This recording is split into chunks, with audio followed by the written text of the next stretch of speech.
warahmatullahi wabarakatuh.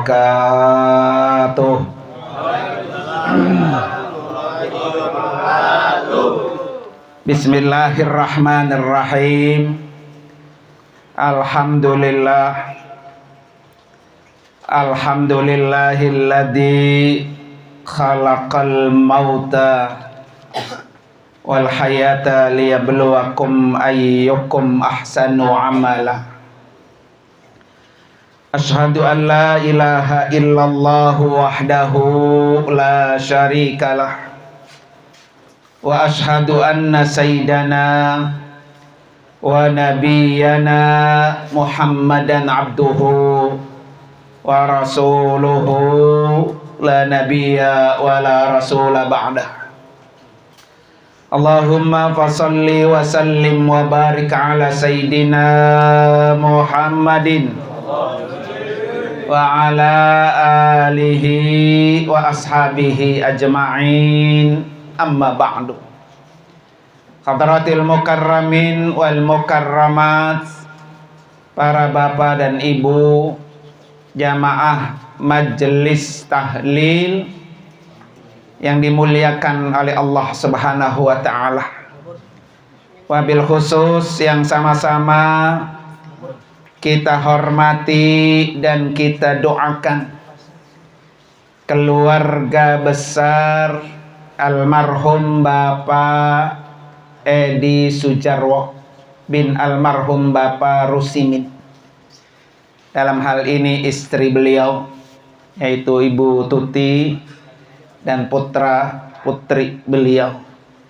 Kita doakan almarhum di alam kubur diampuni dosanya oleh Allah, diangkat derajatnya, dan diterima seluruh amal ibadahnya, dan dijadikan kuburnya raudhah min riyadil jannah. Amin ya rabbal alamin. Para bapak dan ibu, hadirin dan hadirat sekalian, malam ini alhamdulillah wa syukrulillah saya bisa hadir dan saya berdiri di sini yang kedua kali.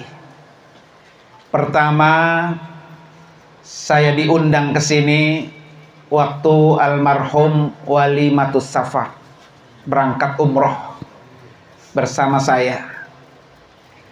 Kemudian dan malam ini, para bapak hadirin sekalian, almarhum ini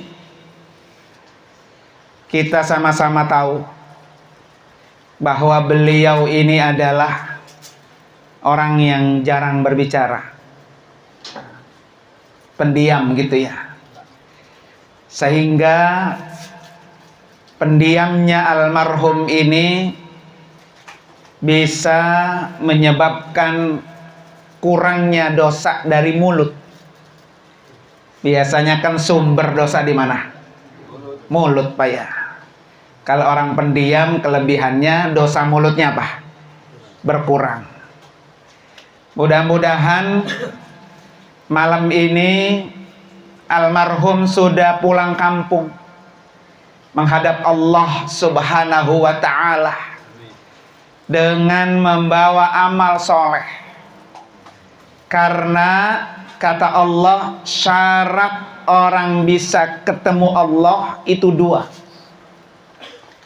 Dalam surah Kahfi Allah sebutkan di akhir surah Kahfi, faman kana yarju liqa'a rabbih, siapa orang yang berharap ingin berjumpa Allah, bertemu dengan Allah, syaratnya dua.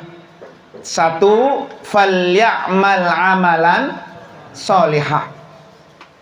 Orang bisa bertemu dengan Allah, lakukan amal soleh.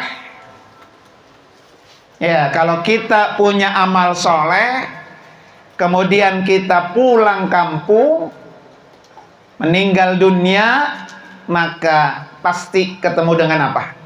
Allah Subhanahu wa ta'ala. Yang kedua, wala yusyrik bi'ibadati rabbih ahada.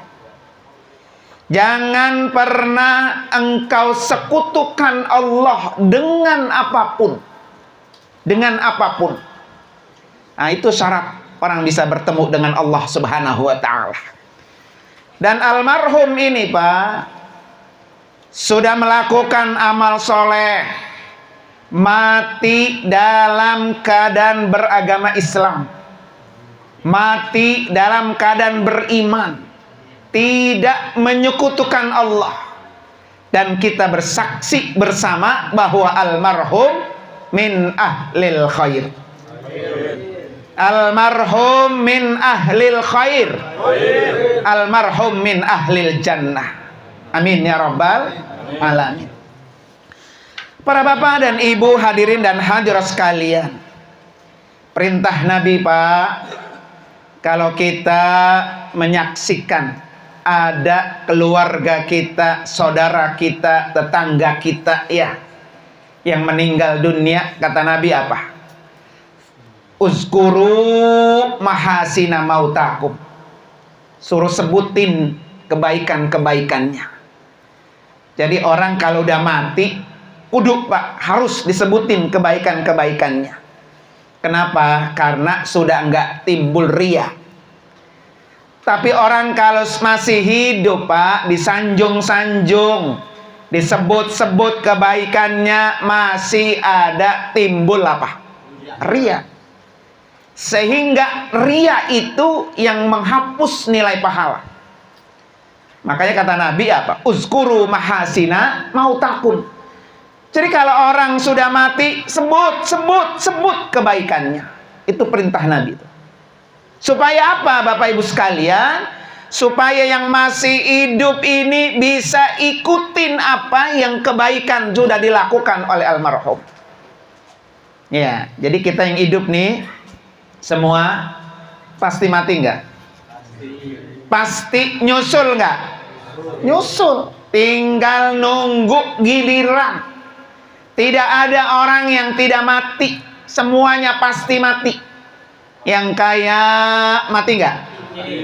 Yang miskin? Yang sehat? Yang sudah joprak di kasur baik? Mati nggak? Mati. Maka kata Allah, kullu nafsin za'iqatul maut. Tetapi kata Nabi, waqufu an masawihim. Nah ini yang kagak boleh.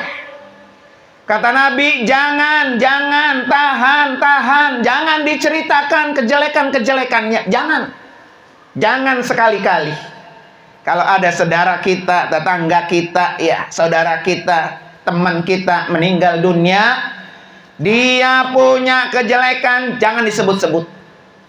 Kenapa? Para bapak dan ibu sekalian, karena wa antum syuhada'u, kamu ini semua akan menjadi saksi. Kalau orang sudah mati disebut-sebut kebaikannya, maka itu akan menambah amal soleh almarhum di alam kubur. Kalau orang sudah mati disebut-sebut kejelekannya, maka itu akan menambah berat siksaannya. Ya, maka malam ini kita sebutin nih, almarhum punya apa saja kebaikannya. Saya tadi sudah WA sama istrinya. Saya bilang, Bu, apa kelebihan almarhum? Biar kita yang hidup ini ketularan. Ya, kata beliau apa? Satu, almarhum ini kalau sholatnya berjamaah. Betul, Pak? Betul. Masya Allah. Ini udah investasi yang paling tinggi, Pak. Ya. Investasi paling tinggi ketika kita mati membawa ibadah apa tuh? Sholat. Orang bisa sholat 5 waktu, Pak, itu biasa. Tetapi orang bisa sholat 5 waktu berjamaah, itu yang berat.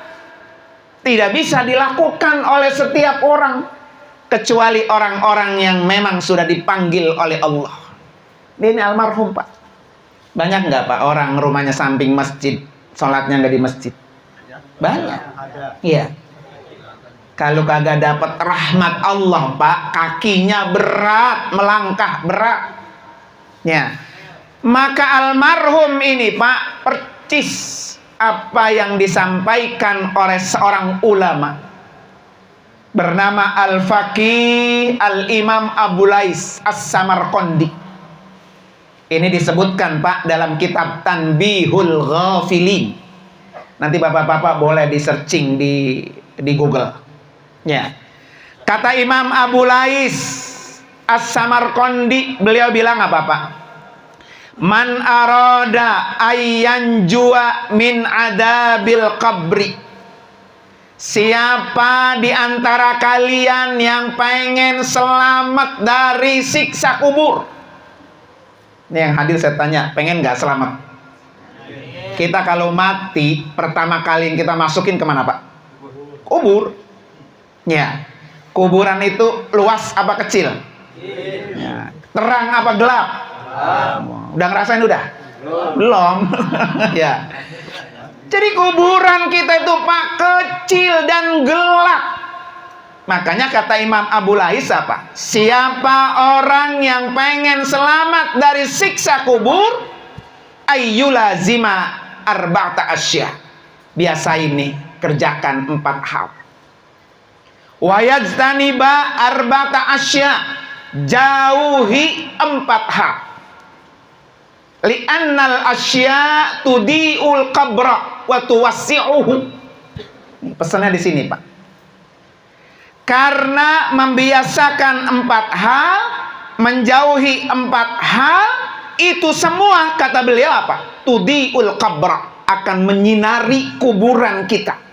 Wa tuwassi'uhu, akan bikin kuburan kita lebar dan luas. Nah, pengen Pak? Nah, pengen Pak? Pas mati kuburannya terang seperti malam ini. Ya. Kuburannya luas, bukan apa tuh namanya kalau kayu-kayu itu di kuburan? Nisan, bukan itu yang menemani kita, tapi kuburan kita menjadi raudhah min riyadil jannah, taman-taman surga. Apa Pak 4 hal yang harus dilakukan? Yang pertama, muhafazatus sholawat, pelihara, jaga sholat. Percis almarhum Pak. Ya. Almarhum ini menjaga sholatnya 5 waktu, enggak pernah ketinggalan, selalu awal waktu. Afdolus sholati fi awwali waktiha. Itu kata Nabi. Sepaling-paling baik sholat itu di awal waktu. Almarhum tuh Pak. Ya. Maka almarhum kuburannya sudah tenang Pak. Beliau kuburannya lebar. Beliau kuburannya luas. Beliau kuburannya terang menderang. Karena dijaga apa tuh? Sholat. Ya. Maka kalau kita mati pengen kayak almarhum, ini yang harus kita ambil pelajarannya. Jangan pernah tinggalkan sholat. Kalau orang meninggalkan sholat, berani meninggalkan sholat, berarti orang ini berani meninggalkan Allah. Kalau Allah sudah berani dia tinggalkan, jangan pernah harap dia akan dibantu oleh Allah ketika dia susah. Ya Pak ya. Makanya ketika kita susah Pak, susah di dunia, susah di akhirat, apalagi Pak ya. Susah di dunia enak nggak? Nggak enak. Beras nggak punya, baru aja di PHK, stres, anak banyak, semua biaya sekolah, makan tiap hari, stres, punya masalah Pak ya. Maka kata Allah apa? Wasta'inu bis sabri was sholat. Maka mintalah pertolongan dengan kesabaran dan sholat. Makanya orang Pak, ini almarhum Pak ya, kan sholatnya sering ke masjid. Bapak coba saya tanya, kalau masuk masjid kita dianjurkan suruh baca apa? Baca doa. Iya. Apa doanya Pak? Allahumma gfirli zunubi waftahli abwaba rahmatik. Apa manfaatnya itu Pak? Yang pertama, orang yang sholat berjamaah jalan dari rumah menuju masjid, satu langkah satu dosa dihapus. Ya, luar biasa nih almarhum, Pak. Baru kelebihan sholatnya aja, Pak, udah menghapus apa tuh? Dosanya. Jadi semakin jauh, Pak, rumah almarhum dengan tempat dia sholat, maka dihitung langkahnya, Pak. Satu langkah menghapus apa? Dosa.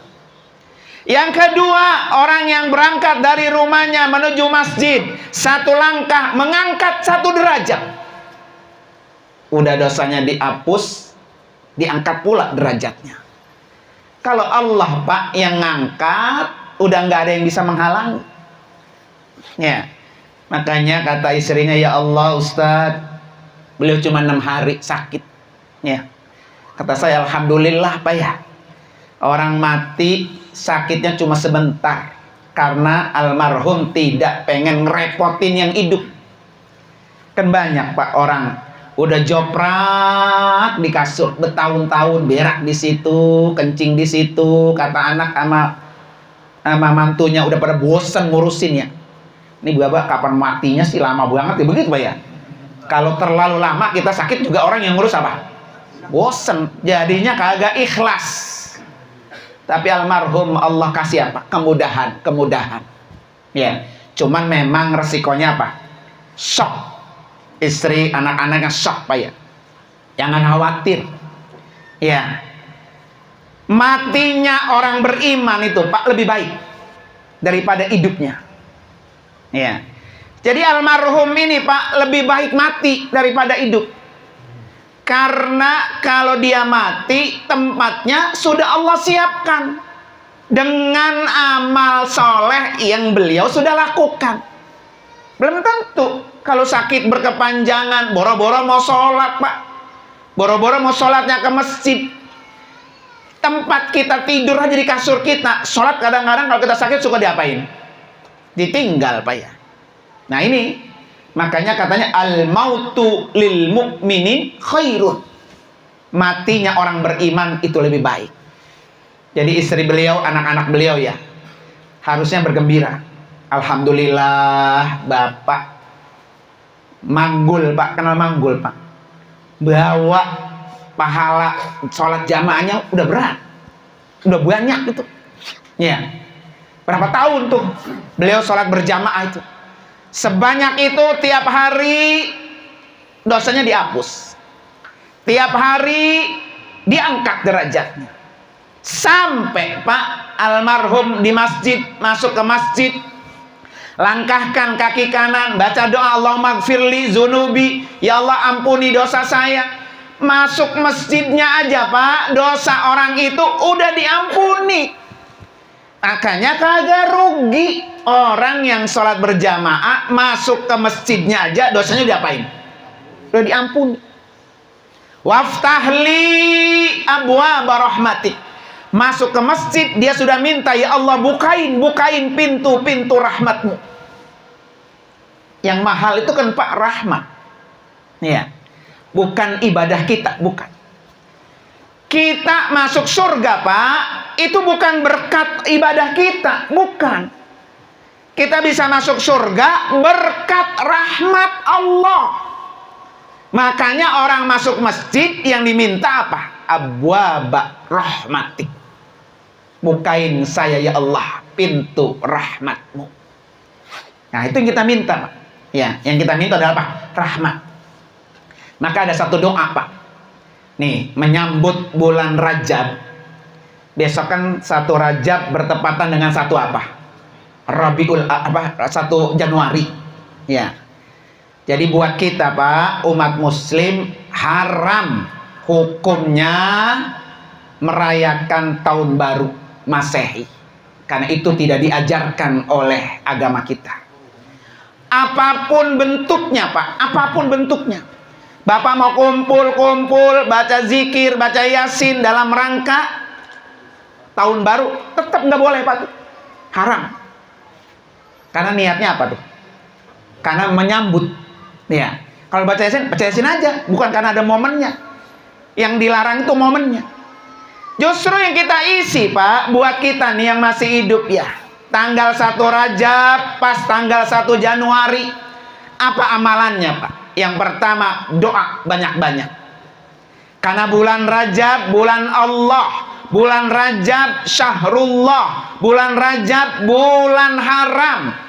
Di mana ketika orang melakukan kebaikan-kebaikan di bulan haram, pahalanya berlipat dibanding di bulan lain. Sebaliknya orang-orang yang melakukan dosa, melakukan maksiat di bulan haram, di bulan Rajab, dosanya lebih apa? Lebih berlipat. Auzubillah. Maka yang kita minta apa, Pak? Allahumma barik lana fi Rajab wa Sya'bana wa ballighna Ramadan. Kenapa, Pak? Agar kita bertemu dengan Ramadan, Pak, dimulai berdoa minta sama Allah sejak bulan Rajab. Gitu, Pak. Karena belum tentu Ramadan besok kita ketemu. Buktinya almarhum. Ramadan tahun kemarin masih buka puasa bersama sama istri dan anak-anaknya. Tapi Ramadan tahun ini, Pak, udah nggak ketemu. Ya. Dan kita yang hadir di sini, Pak, nggak ada yang menjamin kalau besok Ramadan kita ketemu apa enggak.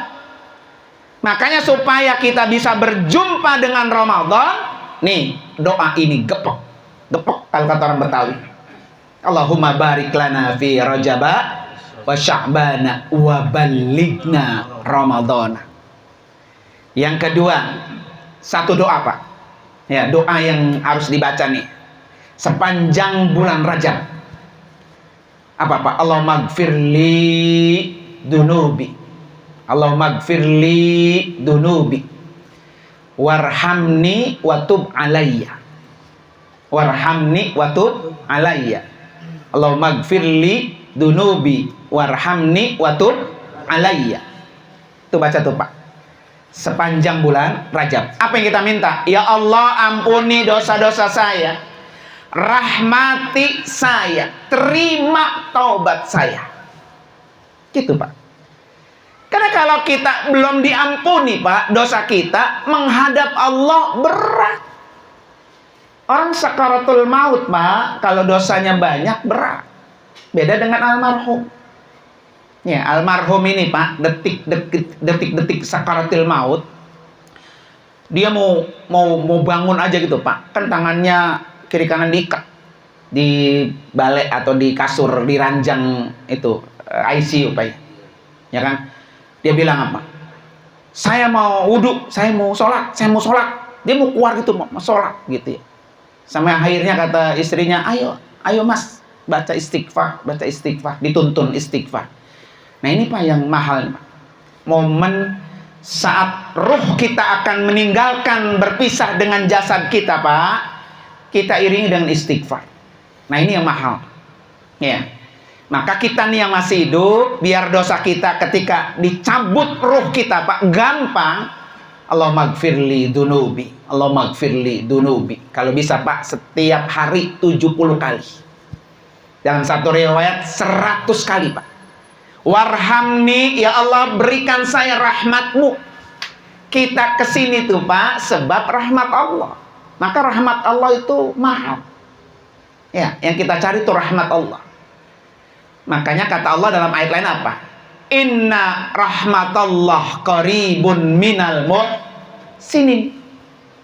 Ya, sesungguhnya rahmat Allah itu dekat dengan orang yang muhsin, dengan orang yang baik, dengan orang yang ihsan. Tuh. Jadi kalau pengen dapat rahmat Allah, maka kerjakan yang baik-baik. Pasti rahmat Allah itu qarib. Dekat nggak, Pak? Dekat. Apa tuh, Pak? Ihsan, Pak.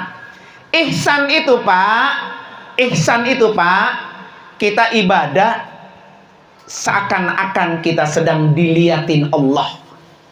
Itu kita punya perasaan begitu nggak tuh? Kalau belum ada perasaan kayak gitu, Pak, kita sholat. Nih Allah lagi ngeliatin gua nih. Allah ngeliatin gua. Kita lagi dipantau gitu, Pak. Kalau kita punya perasaan itu, Pak, apa yang kita lakukan? Satu, sholatnya pasti rapih. Bacaannya satu-satu pelan-pelan. Rukuknya pelan, dibaca subhana rabbiyal azimi wa bihamdi 3 kali pelan-pelan. Kagak orang buru-buru subhanallah, subhanallah, begitu Pak ya. Nah, itu namanya sholatnya kagak nganggap kalau dia sedang diliatin Allah. Kalau sholatnya nganggap kita diliatin oleh Allah, pakaiannya yang rapi, yang bersih, yang wangi, gitu Pak. Karena kita lagi diliatin tuh sama Allah. Itu namanya ihsan. Ya. Orang yang sudah berlaku ihsan, itulah yang Allah sebut qaribun minal muhsinin, dekat sama rahmat Allah. Makanya di bulan Rajab ini yang kita minta apa? Warhamni, ya Allah, berikan saya Pak rahmatmu. Wa tub alayya, terimalah ya Allah amal saya. Tuh Pak, boleh tuh Pak dibaca. Ya. Ini almarhum Pak udah enak. Sudah dapat rahmat Allah, sudah dapat ampunan Allah, sudah diangkat derajatnya. Jalan dari masjid, masuk pintu masjid, baca doa, duduk sholat tahiyat masjid.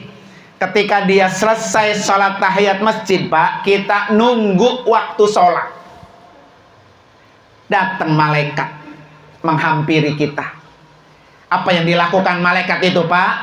Malaikat berdoa buat orang yang datang ke masjid sambil nunggu waktu tiba. Ya kadang-kadang kan kita ke masjid Pak, kalau belum qomat belum apa? Belum jalan Pak ya.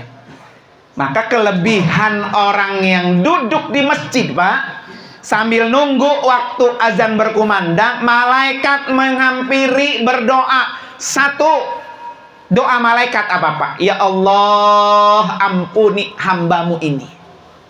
Tuh Pak, didoain sama malaikat. Yang kedua, terima taubatnya ya Allah. Yang ketiga, rahmati ya Allah hambamu ini. Tuh ada 3 doa tuh dari malaikat buat orang-orang yang seperti almarhum.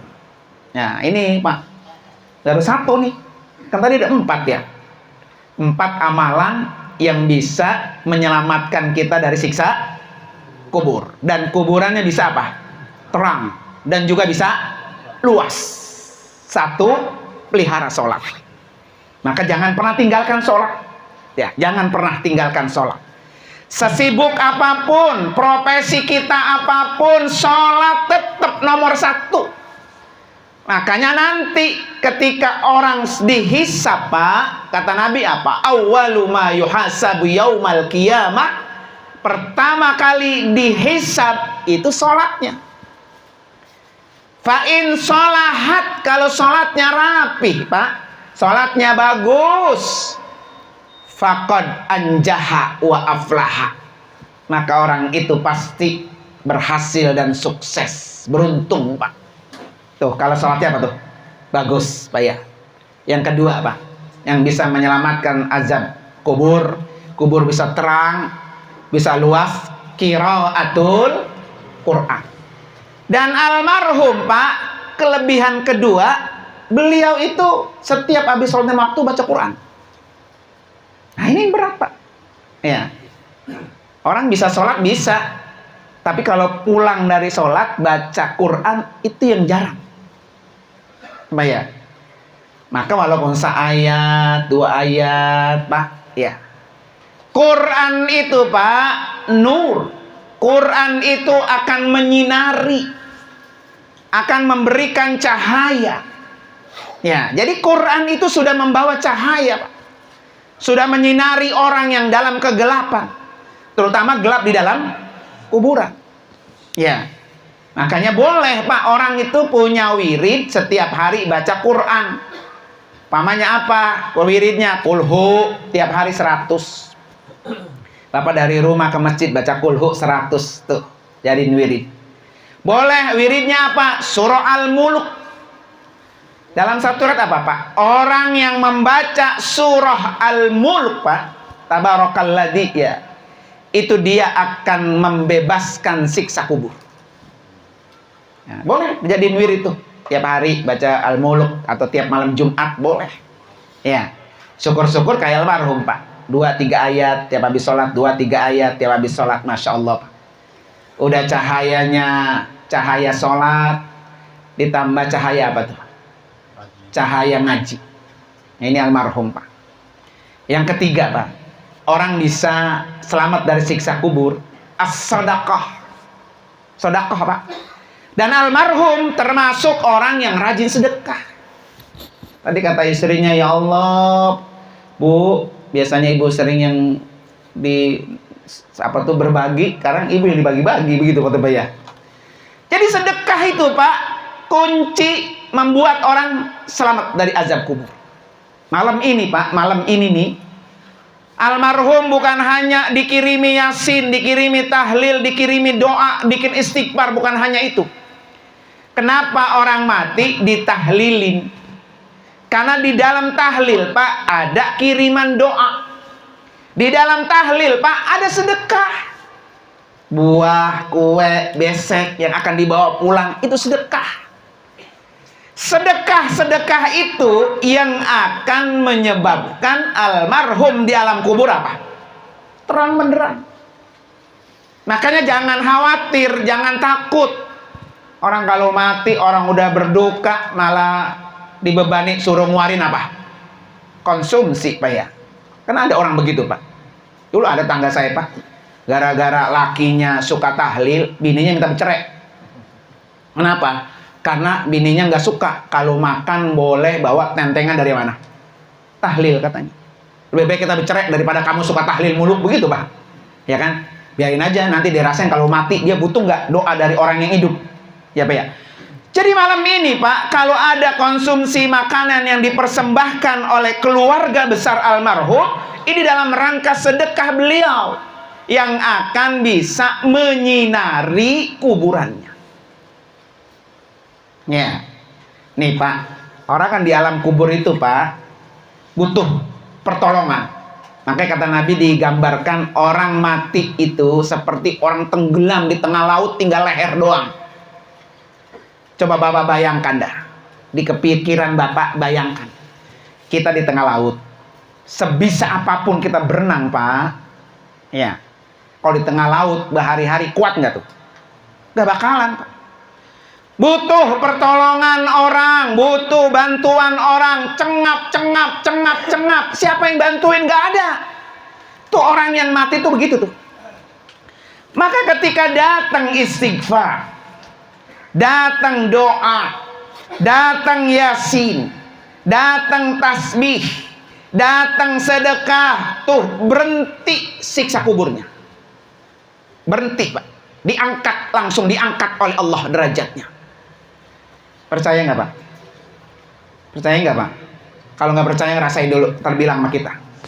Ya, makanya orang mati itu nggak ada yang balik lagi. Nggak ada yang balik lagi. Ya. Maka kalau pengen almarhum ini siksa kuburnya berhenti, Bu Tuti dan anak-anaknya jangan pernah bosan-bosan. Satu, tiap hari kirimin Fatihah. Satu Fatihah memberhentikan, menyetop siksa kubur. Kedua, istighfarkan. Karena istighfar dari anaknya itu yang akan mengangkat derajat orang yang di alam kubur. Ada satu riwayat begini, Pak. Ini ada orang kerjaannya di dunia banyak maksiat, banyak dosa.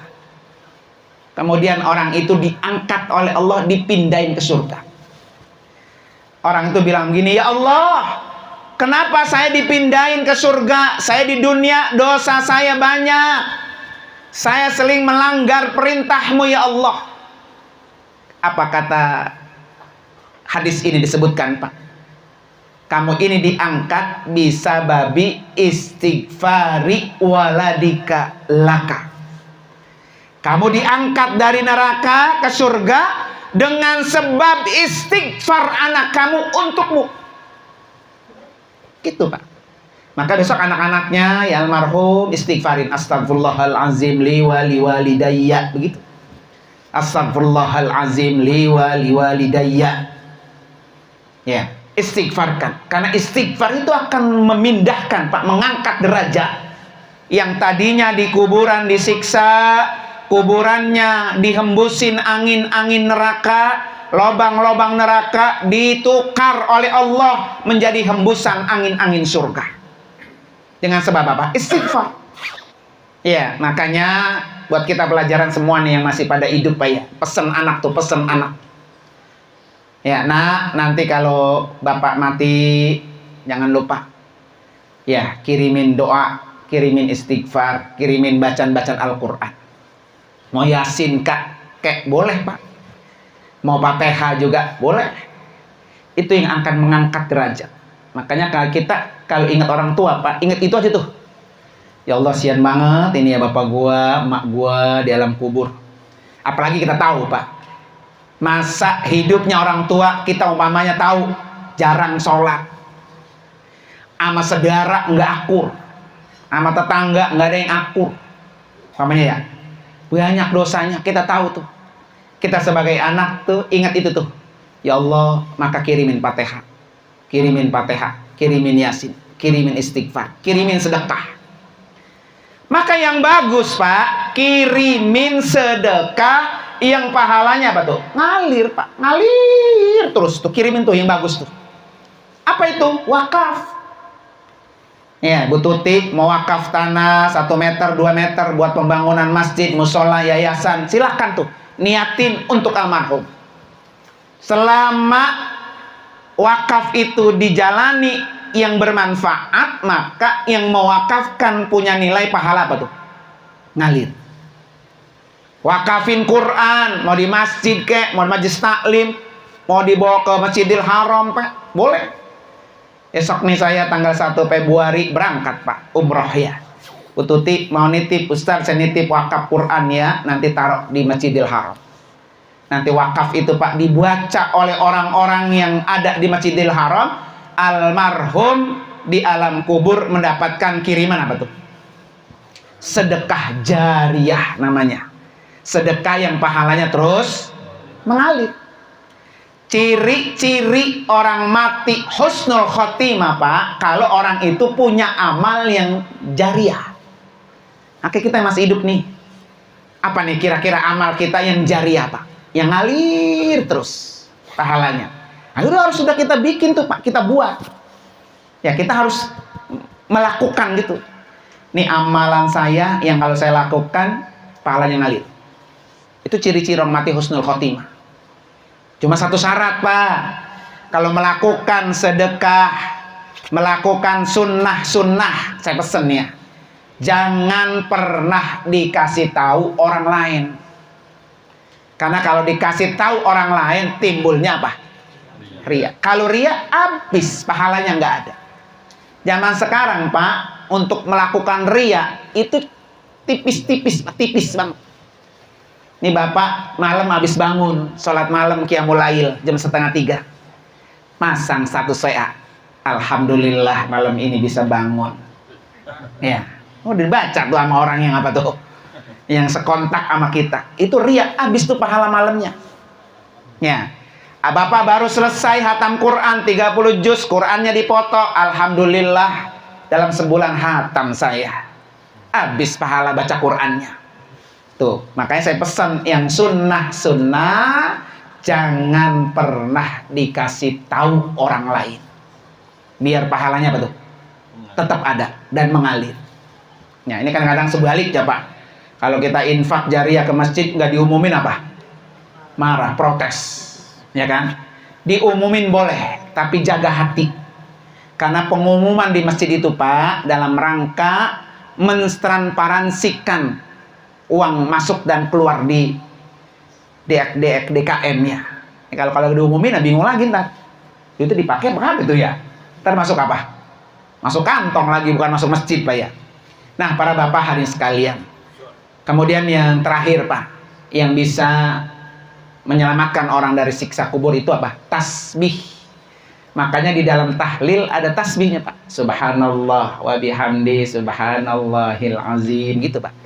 Ya. Dan tasbih yang paling Allah suka 4. Kalimat yang Allah sangat suka 4. Subhanallah walhamdulillah wala ilaha illallah wallahu akbar. Tuh. Itu jadi wirid dah tuh. Tiap hari Bapak baca tasbih subhanallah walhamdulillah wala ilaha illallah wallahu akbar wala haula wala quwata illa billah. Nah, itu jangan itu. Itu yang akan bisa nerangin kuburan kita. Nah, para bapak dan ibu hadirin hadirin sekalian, satu hal lagi yang terakhir Pak ya. Beliau ini alhamdulillah sepanjang hidupnya sudah Allah anugerahi bisa bertemu dengan Baitullah. Ya, ini satu pekerjaan yang berat, nggak semua orang tuh bisa Pak. Ya, berjumpa dengan Baitullah itu yang mahal. Maka bapak-bapak niatin tuh, ya Allah, sebelum saya tutup mata, pertemukan saya dengan rumahmu. Berdoa aja Pak, berdoa. Udah doa aja, nggak usah mikirin duit dari mana, duit dari mana nggak usah. Ya, bulan Maret saya umroh Pak, itu ada jamaah saya itu dari Kebon Jeruk Pak, nenek-nenek. Ya, ada orang memang biasa dia ngumrohin orang. Dia ke kantor saya, dia manggilnya guru, tolong nomor ini hubungin.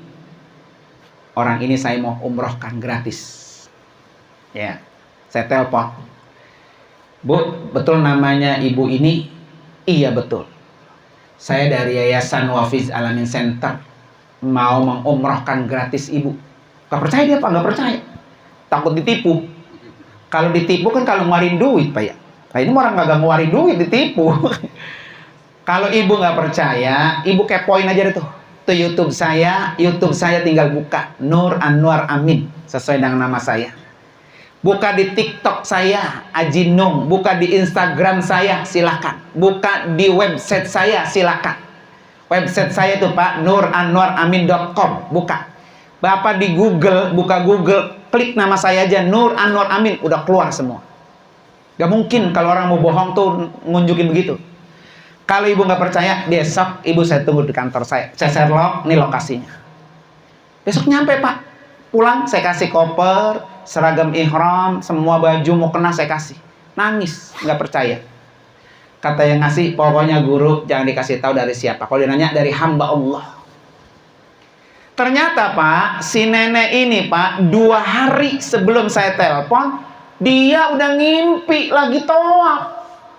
2 hari sebelum saya telepon. Pantes katanya Ustadz, saya katanya kemarin ngimpi lagi tawaf sama sa'i tahallul begitu. Rupanya saya ditelepon sama Ustadz gitu. Nah itulah panggilan Allah Pak. Ya, tugas kita adalah berdoa aja, angkat ya Allah, pokoknya sebelum tutup mata, ajal saya selesai di dunia, pertemukan saya dengan rumahmu. Nah, seperti almarhum Pak. Udah enak dah pokoknya. Kalau dibahas tuh panjang lagi Pak. Ya. Yang kedua Pak, almarhum bukan hanya ketemu dengan Baitullah, tapi almarhum sudah ketemu dengan Nabi. Dan ini juga mahal. Nabi sudah menjemput almarhum di alam kuburnya. Kenapa? Karena Nabi sudah didatengin. Almarhum sudah datang ke rumah Nabi. Almarhum sudah datang berziarah ke kuburan Nabi. Kata Nabi apa? Man zara qabri wajabat lahu syafaati. Siapa orang yang telah datang menziarahi kuburanku, wajib bagiku memberikan syafaat untuknya. Jadi almarhum Pak sudah diberikan syafaatnya Rasul. Nah ini yang mahal. Ya, makanya bapak-bapak ibu sekalian, niatin bismillah ya.